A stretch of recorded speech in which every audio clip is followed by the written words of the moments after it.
Hello guys, इतना प्यार और सपोर्ट के लिए दिल से बहुत बहुत शुक्रिया। आज हम लोग न्यू सीरीज को स्टार्ट करने वाले हैं, लेकिन हाँ, पिछली सीरीज को हम लोग नहीं छोड़ेंगे। जैसे उस सीरीज के मुझे न्यू एपिसोड मिलते हैं दोस्तों, मैं तुरंत उसको अपलोड कर दूंगा। दोस्तों, हमारी न्यू सीरीज का name the ultimate martial spirit है। इस सीरीज का सबसे मस्ट पार्ट अपने टीचर की रिस्पेक्ट और प्यार है, जो देखकर दोस्तों मेरे आंख में भी आंसू आ गए थे। समय न वेस्ट करते हुए वीडियो को करते हैं स्टार्ट। एपिसोड के स्टार्टिंग में हमें ग्रेट किन एम्पायर के अंदर कियान युआन सेक्ट दिखाया जाता है, जहाँ पर एक लड़का जोर से चिल्ला के कहता है, क्यों ऐसा क्यों हो रहा है हमारे साथ में? मेरे मास्टर की डेड बॉडी को क्लैन के कब्रिस्तान के अंदर दफनाने क्यों नहीं दे रहे हो तुम लोग? जैसे ही उसने इस बारे में बोला था, तभी अचानक से उसके बगल में एक स्वॉर्ड आके गिरती है और वहाँ पे उसके ऊपर कोई चिल्ला के कहता है, क्या तुम अपने मास्टर को इस क्लैन में दफनाना चाहते हो? अच्छा तो ठीक है। और दोस्तों, हमको पता चलता है ये एक लेडी थी और वहाँ पे वो उस तलवार को फेंकने के साथ में ही कहती है, क्या तुम्हारे अंदर इस तलवार को उठाने की हिम्मत भी है? अगर तुम मुझे हरा दोगे तो तुम अंदर जा सकते हो। और दोस्तों, ये लेडी कोई मामूली इंसान नहीं थी, ये इनर सेक्ट एल्डर जाई यूजू होती है।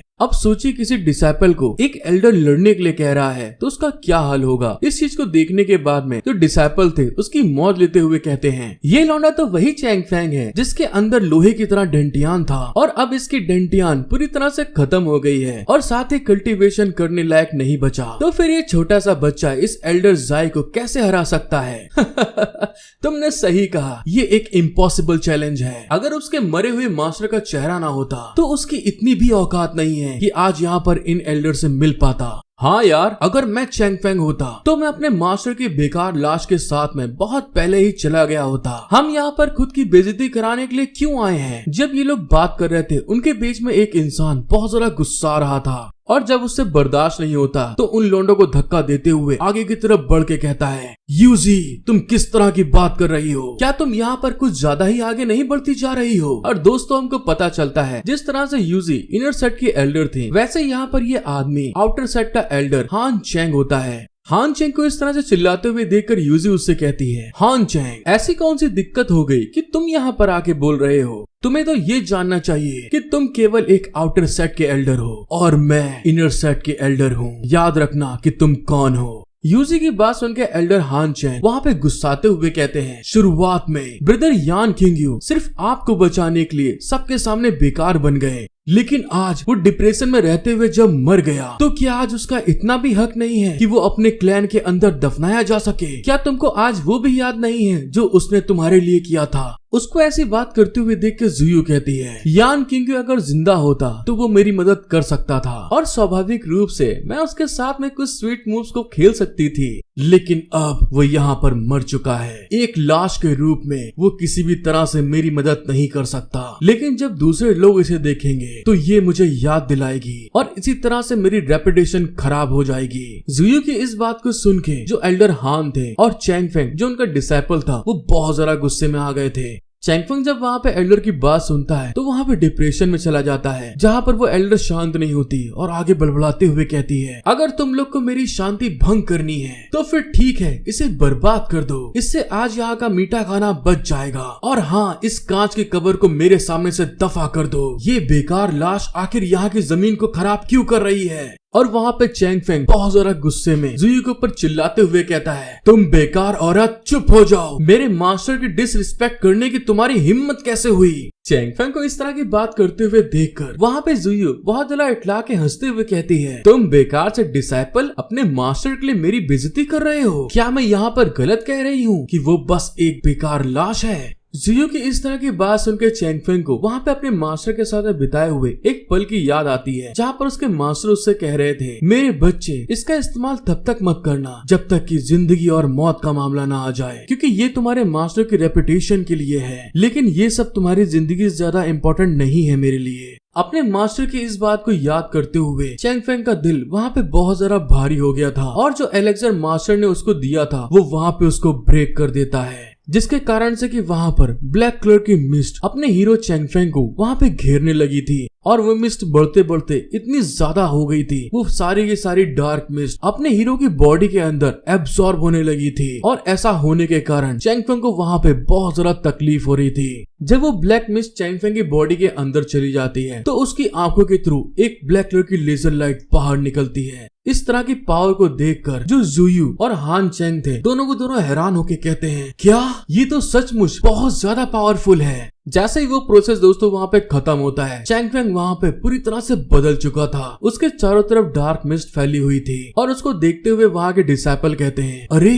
आखिर इस लौंडे के साथ में क्या दिक्कत हो रही है। और तभी दोस्तों जुयू ने जो वहाँ पे तलवार फेंकी थी चैंग फेंग को चैलेंज देने के लिए, वहाँ पे उस तलवार को उसने उठा ली थी और साथ ही वहाँ पर सामने की तरफ आगे बढ़ते हुए बहुत ज्यादा गुस्से में चिल्ला के कहता है, अब चाहे कुछ भी हो जाए, तुमने मेरे मास्टर की बेइज्जती करी है, मैं तुमको मार डालूंगा। और इस बात को कहने के साथ में ही उसके अंदर से बहुत ज्यादा डार्क एनर्जी रिलीज हो रही थी। चैंग फेंग को अपनी तरफ आते हुए देखकर जो जुयू थी अपने आगे एक शील्ड को अपेयर करते हुए कहती है, अरे वाह लौंडे, इतना बुरा भी नहीं है तुम्हारा ये खेल। लेकिन दोस्तों इस जगह पर चैंग फेंग बुरी तरह पगला चुका था। उसकी पावर उसे खुद नहीं मालूम किस लेवल तक पहुंच चुकी है और वहाँ पे उसके बैरियर को तोड़ता हुआ सीधे आगे की तरफ निकल जाता है। जिस चीज को देखकर हान चैन वहाँ पे हैरान होते हुए कहते हैं, अरे नहीं, ये कैसे हो सकता है, चैंग फेंग ने तो उसके बैरियर को तोड़ दिया। दूसरे साइड में इस चीज को होते हुए देखकर जियू के भी वहाँ पे पसीने आ गए थे, क्योंकि दोस्तों अपने हीरो चैंग फेंग ने उसके बैरियर को तोड़ते हुए उसके गले पे हल्का सा कट लगाकर अपनी तलवार तान दी थी। और साथ ही वहाँ पर वो अपने मास्टर के इंसल्ट होने के कारण वहाँ पे इतना ज्यादा गुस्से में आ चुका था कि उसके अंदर से वही जो डार्क मिस्ट निकल रही थी वो बुरी तरह से और ज्यादा पावर अपनी बढ़ाती जा रही थी। चैंग फेंग को इतना ज्यादा गुस्से में होते हुए देखकर मास्टर हान चैन उसको समझाते हुए कहते हैं, चैंग फेंग वो इनर गेट की एल्डर है, अगर तुम उसको यहाँ पर मार देते हो तो तुम जिंदा नहीं बचोगे, और अगर तुम यहाँ पर मारे जाओगे क्या तुम्हारे मास्टर की आत्मा को यहाँ पर शांति मिल पाएगी।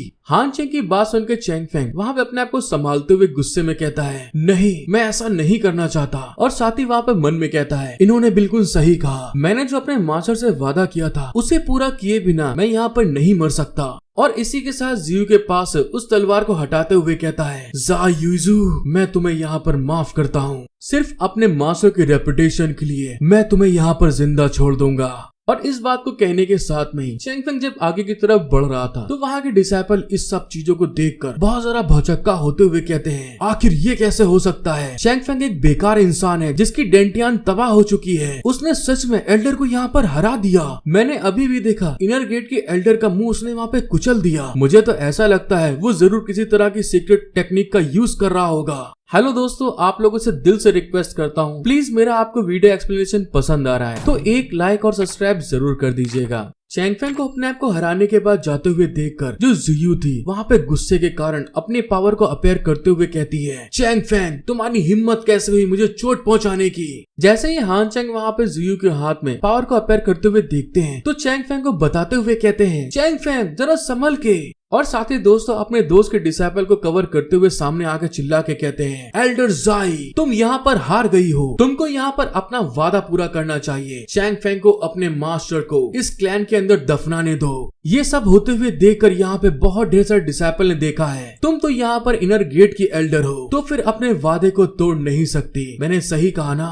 हान चैंग की इस तरह की बात सुनकर एल्डर जुयू वहाँ पे अपने आप को संभालते हुए कहती हैं, हाँ इसने बिल्कुल सही कहा। दूसरे साइड में वहाँ पे जितने भी डिसाइपल थे वहाँ पे चिल्लाते हुए कहते हैं, ये सही है, भले ही यहाँ पर चैंग फेंग ने एक सीक्रेट ट्रेजर को इस्तेमाल किया हो लेकिन उसने फिर भी एल्डर को वहाँ पे हरा दिया। एल्डर जाओ, अब आपको अपना वादा पूरा करना होगा। डिसाइपल की इस तरह की बात सुनकर एल्डर जाओ बहुत ज्यादा गुस्से में अपनी पावर को संभालते हुए कहती है, धत तेरे की इसकी माँ का साकी नाका, एक इनर गेट के एल्डर के रूप में मैं यहाँ पर अपने वादे को तोड़ नहीं सकती हूँ। और इसी के साथ वहाँ पे अपने गुस्से को शांत करते हुए स्माइल करके कहती हैं, अरे ये क्या, उसने तो सच में मुझे यहाँ पर हरा दिया, वो तो सच में एक लूजर है। कियान युआन सेक्ट में अभी भी इस लाश को दफनाने के लिए बहुत ज्यादा कमी है। देख रहे हैं दोस्तों कितनी ज्यादा कमीनी औरत है। मुझे इस बारे में नहीं पता कि यान किंग्यो को उस समय कितने ज्यादा ट्रेजर मिले होंगे, लेकिन उसने वो सब कुछ अपने कचरे डिसाइपल के ऊपर बर्बाद कर दिए। जैसे ही चैंग फेंग की मास्टर की बात आती है, वहाँ पे वो जियो से कहता है, अगर ऐसी बात है एल्डर तो फिर ठीक है, तुम अपनी बेकार जगह को अपने ही पास रखो अपनी कब्र बनाने के लिए, क्योंकि तुमको बहुत जल्द उसका इस्तेमाल करने की जरूरत आने वाली है। दोस्तों यार सच में इतना प्यार करने वाला डिसाइपल मुझे तो आज तक नहीं मिला। जब जियो वहाँ पे अपना दाव वापस अपने ऊपर पलटते हुए देखती है तो गुस्से में मन में कहती है, ये कमीना हरामखोर कचड़ा इंसान मुझसे डरा हुआ है। और ये पल दोस्तों जब मैं देख रहा था तो मेरी आंख में भी आंसू आ गए थे। चैंग फेंग वहाँ पे अपने मास्टर की बॉडी को उठाते हुए कहता है, मास्टर चलो चलते हैं हम लोग, इतनी बेकार और गंदी जगह आपके लिए नहीं है, मैं आपके लिए बहुत साफ और अच्छी जगह ढूंढूंगा। और इस बात को कहते हुए चैंग फेंग वहाँ से वापस जा रहा था। इस चीज को देखते हुए वहाँ के डिसाइपल चैंग फेंग से कहते हैं, अरे ये क्या कर रहे हो चैंग फेंग, तुमने तो अपने मास्टर की बॉडी को इस क्लैन के अंदर दफनाने के लिए कहा था, ऐसा करना इस एल्डर के मुंह पे तमाचा नहीं होगा। उन सभी डिसाइपल के इस तरह की बकवास सुनकर चैंग फेंग चुपचाप अपने मास्टर की बॉडी लेकर आगे की तरफ बढ़ रहा था। और ऐसा होते हुए देखकर जियो वहाँ पे अपने आप को संभालते हुए मन में कहती है, चैंग फेंग तुम्हें जो अपनी जिंदगी का घमंड हो रहा है मैं इसे ले लूंगी। और उसके ऐसा कहने के साथ में हमारा सीन शिफ्ट हो जाता है और दोस्तों हमें उस सेट के जंगल का सीन दिखाया जाता है, जहाँ पर अपने हीरो चैंग फेंग ने एक पेड़ के नीचे अपने मास्टर के लिए कब्र बना ली थी और वहीं पे सामने बैठा हुआ था। और साथ ही वहाँ पर उसने अपने मास्टर की कब्र के ऊपर एक बोर्ड के ऊपर लिखा था यान किंग्यो। और साथ ही वहाँ पे भावुक होते हुए कहता है, मास्टर मरने से पहले आपने मुझसे कहा था कि मैं 5 साल तक आपकी कब्र की रखवाली करूं और साथ ही बेलॉइट के गोल्डन सूत्रा को पढ़ने के ऊपर जोर डालूं, और मैं आपकी बात को टाल नहीं सकता, मैं आपके लिए ऐसा करूंगा। और उसके कहने के साथ में ही वहाँ पर जैसे ही शाम होने वाली थी, वहाँ पर अपना हीरो अपने मास्टर के कब्र के सामने बेलॉइट के जो गोल्डन सूत्र थे उसकी 5 पंक्तियों को वहाँ पे पढ़ लेता है। और जैसा कि उसके मास्टर ने जीते जी उसको एक ऑर्डर दिया था, वहाँ पे वो हर दिन उसी गोल्डन सूत्रा को अपने मास्टर के कब्र के सामने पढ़ा करता था। और होते होते वहाँ पे सीजन बदलने लगते हैं। अपने हीरो के सामने स्प्रिंग सीजन आता है और उसके माथे के ऊपर एक चिड़िया घोंसला देके चली जाती है, जिसके अंदर 2 चूजे चू चू कर रहे थे। और फिर मौसम बदलता है, पतझड़ का मौसम आ गया था और उस पेड़ के अंदर के सारे पत्ते झड़ गए थे। फिर मौसम बदलता है और उसी जगह पर दोस्तों बुरी तरह से बर्फ गिर रही थी, यहाँ तक कि अपने हीरो की बॉडी के ऊपर बर्फ ही बर्फ हो चुकी थी। और इसी तरह से करते हुए अपने मास्टर के ऑर्डर को फॉलो करते हुए 5 साल बीत गए थे, जहाँ पर अपना हीरो उस कब्र के सामने से 1 सेकंड के लिए भी नहीं हटा था। और 5 साल बीतने के साथ में ही अपने मास्टर के कब्र के आगे घुटने के बल सर को टेकते हुए कहता है, मास्टर आपने मुझसे कहा था मैं 5 सालों में आपकी कब्र को ना छोड़ूं, प्लीज आगे जो आपका डिसाइपल करने वाला है उसके लिए माफ कर दीजिएगा। और अपने मास्टर के ऑर्डर के हिसाब से वो वहाँ पर अपने मास्टर की कब्र को खोदने लगता है। जैसे ही वहाँ पे उस कब्र को खोदता है, सामने की तरफ देखकर हैरान होते हुए कहता है, अरे आखिर ये क्या है। क्योंकि दोस्तों जब वहाँ पे अपने मास्टर की कब्र को पूरी तरह से खोद देता है तो उनका शव तो वहाँ पे गायब हो चुका था और वहाँ पर एक कार्ड्रोन रखा हुआ था, जिसके अंदर से बहुत ज्यादा प्रेशर में एनर्जी रिलीज हो रही थी। इस चीज को देखकर चैंग फेंग वहाँ पे हैरान होते हुए कहता है, यहाँ पर ये क्या रखा हुआ है। मास्टर मैं तो आपकी कब्र के सामने से एक पल के लिए भी 5 सालों में यहाँ से नहीं हटा हूँ, और साथ ही मैंने यहाँ पर कोई भी चीज को नोटिस नहीं किया कि ऐसा कुछ होना चाहिए, तो फिर अचानक से मेरे मास्टर की बॉडी हवा में क्यों गायब हो गई। और जब अपना हीरो वहाँ पे उस चीज को देखता है तो वो एक ड्रैगन कार्ड्रोन था, जो कि अपने हीरो को रोते हुए देख के अचानक से वहाँ पे हवा में ऊपर की तरफ उड़ गया था। जैसे ही वो हवा में ऊपर की तरफ जाता है, वो अपने आप को ट्रांसफॉर्म एक ड्रैगन के रूप में करना स्टार्ट कर देता है। और जब अपने आप को पूरी तरह से ड्रैगन के रूप में ट्रांसफॉर्म कर लेता है, तो फिर अपने हीरो की तरफ देख के वहाँ पे रोर कर रहा था। उसको ऐसा करते हुए देखकर चैंग फेंग वहाँ पे बहुत ज्यादा घबराते हुए कहता है, ये आखिर ये कैसे हो सकता है, मेरे सामने तो एक ड्रैगन ब्लड है। और इस बात को सोचते हुए वहाँ पे चैंग फेंग के पसीने आ रहे थे, वो बहुत ज्यादा घबरा रहा था। और दोस्तों जब वहाँ पे उस ड्रैगन की तरफ देखता है तो वहाँ पे उसको कार्ड्रोन भी नजर में आ रहा था, जिसको देखते हुए अपने मन में कहता है, मास्टर की कब्र में इस तरह का मिरेकल क्यों हो रहा है। जब वहाँ पे वो बहुत ज्यादा घबरा रहा था, तभी कार्ड्रोन में कुछ अलग तरह का होना स्टार्ट हो गया था।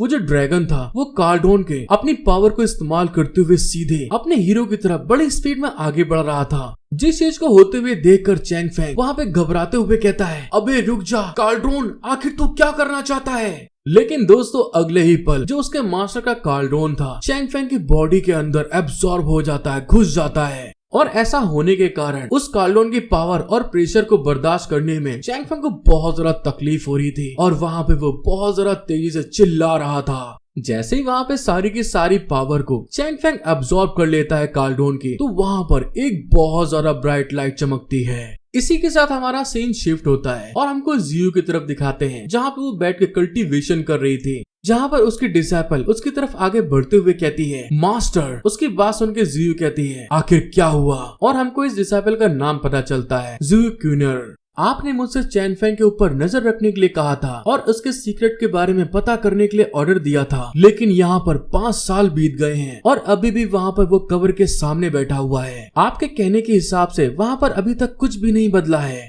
उसकी बात सुन के जियो उससे कहती है मुझे तो अब ऐसा लग रहा है कि उसके अंदर कोई भी सीक्रेट नहीं है, तो फिर ठीक है उसे जाओ और मार डालो, और ज्यादा समय को बर्बाद करने से क्या फर्क पड़ जाएगा। और उसकी बात सुनते हुए वहाँ से उसकी डिसाइपल निकल जाती है, जिस चीज को देखकर जियो वहाँ पे कीपी स्माइल देते हुए कहती है लिंग किंग यू, आगे जो कुछ भी होने वाला है मुझ पे इल्जाम मत देना, क्योंकि तुम्हारे डिसाइपल ने सभी लोगों के सामने मेरी इंसल्ट करने की हिम्मत की है। फिर दोस्त हमारा सीन शिफ्ट होकर अपने हीरो की तरफ आ गया था, जहाँ पर उस कार्लडोन के पावर को अपने अंदर देखकर बहुत ज्यादा हैरान होते हुए कहता है आखिर इस तरह की काबिलियत मेरे अंदर कैसे आ सकती है, क्योंकि मैं तो 5 सालों से अपने मास्टर के कब्र के साथ में था, तो फिर मैं हाउ टियान की 5th लेवल पे कैसे जा सकता हूँ। ये एक छोटा सा ट्राइपॉड और ड्रैगन ब्लड लाइन सच में यार बहुत कमाल की है। जब अपना हीरो वहाँ पे इन सब चीजों के बारे में सोचकर खुशी मना रहा था, तभी अचानक से उसके पीछे कोई डैगर से स्निक अटैक कर देता है, जो डैगर बड़ी स्पीड में अपने हीरो की तरफ आगे बढ़ रहा था। और वहाँ पे अपना हीरो अपनी पावर को चेक करते हुए कहता है सच में मैं आज यहाँ पर बहुत ज्यादा पावरफुल बन चुका हूँ। जैसे वो डैगर अपने हीरो की तरफ आगे बढ़ रहा था, तभी उसको सेंस हो जाता है और वो उस तरफ देखते हुए कहता है अरे आखिर ये कौन है। जैसे डैगर उसके पास पहुंचता है, अचानक से चैंग फेंग उस डैगर को अपनी सिर्फ 2 फिंगर से पकड़ लेता है और उस साइड की तरफ देखते हुए कहता है इस तरह से छुपकर अटैक करने वाले आखिर तुम हो कौन। जो वो इंसान देखता है जो उसने स्निक अटैक किया था वो वहाँ पर बेकार हो गया है। तभी वो आगे की तरफ बढ़ते हुए कहती है ओफो, मैं इसे बहुत जल्दी खत्म करना चाहती थी, मुझे नहीं लगा था तुम्हारे पास भी कल्टीवेशन स्किल होगी। और दोस्तों ये हॉट एंड सेक्सी वही लड़की होती है, इनर सेक्ट एल्डर जियो की डिसाइपल। उस लड़की की बात सुनकर अपना हीरो उस डैगर के साथ में खेलते हुए कहता है जियोकिन, तुम्हें यहाँ पर यूजी ने भेजा है कि नहीं। उसकी ऐसी बात सुनकर जियोकिन कहती है तुम्हें इन सब चीजों को जानने की जरूरत नहीं है, बहुत जल्द यहाँ पर मरने वाले हो। और इस बात को कहते हुए वो तुरंत अपने हाथों में एनर्जी को गैदर करके सीधे अपने हीरो की तरफ आगे बढ़ रही थी अटैक के लिए। जब चैंग फेंग देखता है कि वो वहाँ पर उसके ऊपर अटैक करने वाली है, तो वो भी वहाँ पर अपनी एनर्जी को फिस्ट में गैदर करते हुए चिल्ला के कहता है तुम मुझे यहाँ पर मारना चाहती हो, लेकिन मैं तुमको बता दूं अभी तुम्हारी इतनी औकात नहीं हुई। जैसे ही चैंग फेंग वहाँ पे अटैक करने वाला था, कोई चिल्ला के कहता है रुक जाओ वहीं पे। और अचानक से दोस्तों अपने हीरो को बचाने के लिए एक और खूबसूरत कन्या अपैर हो जाती है। जो अटैक जियोकिन ने पाम से किया था, वो लड़की भी अपने पाम को उसके पाम से लड़ा देती है। ऐसा होने के साथ में उन दोनों का अटैक वहाँ पे नेलीफाई हो गया था, खत्म हो जाता है। अपने अटैक को इस तरह से खत्म होते हुए देख के जियोकिन वहाँ पे गुस्से में कहती है आखिर तुम हो कौन, तुम्हारी हिम्मत कैसे हुई मुझसे पंगा लेने की।